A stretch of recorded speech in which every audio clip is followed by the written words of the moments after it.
Ang mga apostoles mao ang unang mga lig-on nga followers ni Jesus. Unya niining 12 ka apostoles o napun-an pagyuglaing mga apostoles mitumaw ang pinakalig-on. Ang una mao si Pedro nga mao gyoy gitugyanan ni Jesus sa mga yawi ug mao iyang gihimong bato aron tukuran, og si San Pablo ang apostol nga gisugo ni Kristo pagsangyaw sa maayong balita ngadto sa mga dili Hudiyo. Unya ang ilang kalig-on maoy kalig-on usab sa simbahan. Unsa may kalig-on sa simbahan, dili gyud kuno ni mabuntog bisan pag sabakba sa impyerno. Ngano man kay bisan ang kamatayon dili makabuntog niini. Pasabot ang simbahan dili mahadlok sa kamatayon.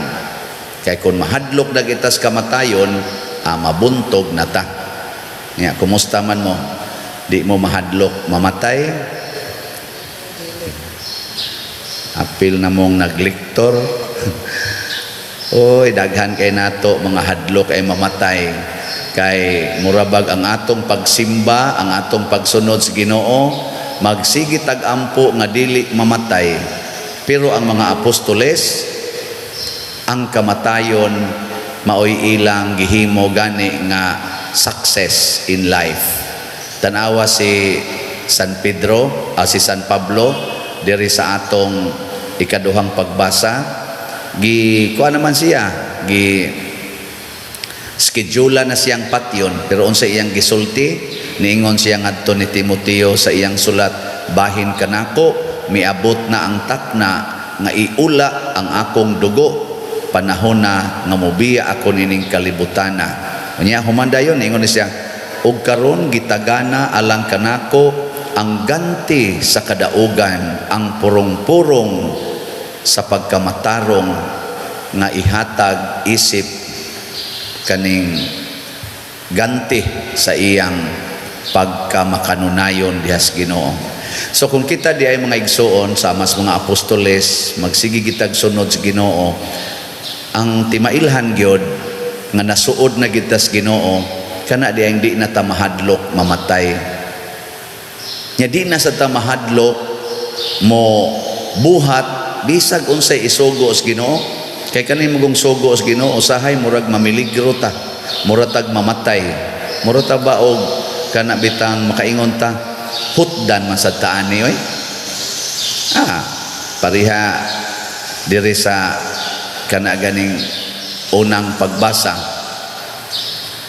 si Santiago gipatay ni Saulo. Kani si Saulo mo ni si San Pedro, gipatay niya ang kuan kani ganing sa dengan ana mga apostoles, pero wa mahadlok nga namatay si Santiago or si Saint James nya sa siging panglutos kay porti namang panghasi gito ni Pablo, hasta siya na converter na hinoon tungod tos kamatayon ni Santiago, kato pa si San Esteban, Saulo gyapon atoy nakaingon, pertigyod nga kana ganing isuga ani niya.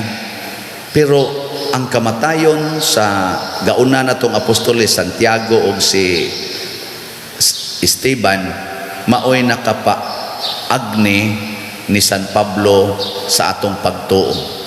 Didto sila nagkakita ni Kristo. Si San Pedro sad gipriso, gikadinahan, wala gyud mahadlok. Ang nahitabo, gihimo hinoon siya nga okasyon, gihimo to nga okasyos Ginoo aron siya makakitag milagro. So nang kay nigawa sila sa ning prisuhan nga wa kabantay ang mga gwardiya, ang pultahan mo abli lang aron moagi sila. Unsa may pasabot ani? Ang problema, ang mga babag sa atong kinabuhi, mga wagtang rana siya basta suod tas Ginoo, nya dili na ta mahadlok mosunod niya bisan pagprisohon, bisan pagpatyon. Mao na siya tinuod nga panalipod sa Ginoo nato. Muna dinhi sa atong tubag sa Salmo niingon diri, ang anghel sa Ginoo magluwas kanila nga mahadlokon kaniya sa Ginoo. Pero timan-an nato kining maong kaluwasan, dili ni kaluwasan nga dili ta mamatay, dili ta masakit, dili ta masakitan. Kining maong kaluwasan nagpasabot bisan pag masakit di na ta mahadlok, bisan pag masakitan di na ta mahadlok, bisan pag mamatay di na ta mahadlok. Unya ang resulta magsigi tagbuhat sa maayo, mulambo ang atong kinabuhi. Kamo, di na mo mahadlok mamatay, di na mo mahadlok masakitan, labi na mong mga asawa o kaha kamong mga bana, hadlok. Di na mo mahadlok nga kuhaan sa tanan, hadlok. Bisan gani pagpalit og slot, hadlok. Di lang sa akong report karon ha sa atong slot kay wap ako kakwinta. Daghan tingali kaayo to. Bitaw wa ka lugar kwinta pero ugma na lang ato ning kwintahon. Hinaot unta mahurot pero dugay kay mahurot oy. Ngano man daghan ang mahadlok mo palit. Suway ninyo palit. Di ba sama ni San Pablo makaingon gyud mo niabot gyud ang akong ganti kay wa gyud nagbuhat og maayo nga way ganti, wa say gabuhat og dautan nga way silot. Mao na ang mga apostoles nagbuhat og maayo bisan pag ang kalibutan misilot kanila. Ato ning sundon mahimo sadtang sukaranan nga lig-on. Atong ipadayag ang atong pagtuo. Nagatuo ako sa Dios Amahan makagagahom sa tanan, magbubuhat sa langit ug sa yuta, ug kang Hesukristo iyang anak nga bugtong Ginoo nato, nagipanamkon sa lalang sa Espiritu Santo, gianak ni Maria nga Birhen, gisakit sa sugo ni Poncio Pilato, gilansang sa cross na matay ug gilubong, mikunsad sa mga minatay, sa ikatulo ka adlaw nabanhaw, mingsaka sa langit ug nagalingkod sa tuo sa Dios, makagagahom sa tanan. Gikan didto mobalik siya aron paghukom sa mga buhi ug sa mga minatay. Nagatuo ako sa Espiritu Santo, sa Santa Iglesia Katolika, sa kaambitan sa mga santos, sa kapasayloan sa mga sala, sa pagkabanhaw sa lawas ug sa kinabuhing dayon. Amen. Mga igsoon, dad-o nato ang atong mga pangamuyo ngadto sa atong mahigugmaong amahan diha sa pangama ni San Pedro ug San Pablo, atong mga lig-ong apostol sa simbahan. Muingon kita, Ginoo pamatia kami. Ginoo pamatia kami. Alang sa atong Santo Papa, ang sumusunod ni San Pedro, nga iyang gamiton ang yawi sa gingharian, uban ang kaalam ug ang gugma, nga iya sa usa ka magbalantay. Mga muyo kita sa Ginoo. Ginoo pamatia kami. Alang sa mga kanasuran, nga wala pa makaila kang Kristo, nga motuhop na sa ilang mga kasing-kasing ang mensahe sa Dios. Mga muyo kita sa Ginoo. Ginoo pamatia kami. Alang kanila nga nangita sa kamatuuran, nga mahiusa sila kanato diha sa kadait ug kahiusahan sa simbahang Katoliko. Mga muyo kita sa Ginoo.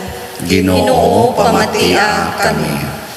Alang kanatong tanan nga higugmaon nato ang atong pagtuo ug ipaambit ta kini ngadto sa uban.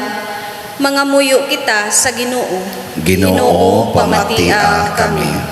Nga imo untang isipon nga takos ug mapuslanon alang kanamo, nga si Teofilo kamumot sulugoon sa Dios, mabayaw ngadto sa altar sa mga santos. Mga muyo kita sa Ginoo. Ginoo pamatia kami. Alang sa mga proyekto dinhi sa atong simbahan nga pinaagi sa pangama ug paggiya ni San Vicente Ferrer, magmalampuson ug mahuman unta sumala sa atong mga giplano ug gipangandoy. Mga muyo kita sa Ginoo. Ginoo pamatia kami. Alang sa tanang mga benefactors ug donors sa atong simbahan nga mihatag og financial ug lain-laing hinabang ug alang sa mga nagtrabaho dinhi sa atong mga proyekto nga hatagan unta sila sa Ginoo ug daghan pang mga grasya sa ilang kinabuhi, malikay sila sa mga kadautan ug mulampos unta ang tanan nilang mga paningkamot, mga muyo kita sa Ginoo. Ginoo pamatia kami. Alang sa mga nangamatay nga mahimo silang angayan sa purong-purong sa katarong, mga muyo kita sa Ginoo. Ginoo pamatia kami.